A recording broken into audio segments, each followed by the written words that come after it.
নমস্কার। আজ আমার পরিবেশনায় কবি উৎপল কুমার ধারার লেখা কবিতা স্বাধীনতা দিবস।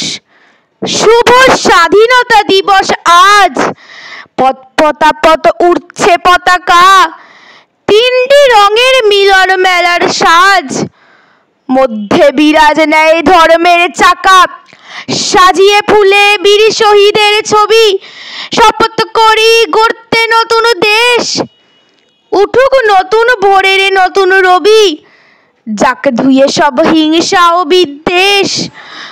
বুকটা পেতে বুলেটে নিল যারা, দেশকে স্বাধীন করতে জীবন দান, করল বরণ ইংরেজদের কারা, আজকে তাদের রাখতে সুসম্মান।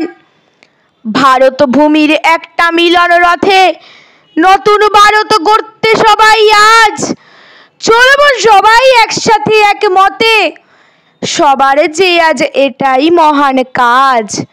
নমস্কার।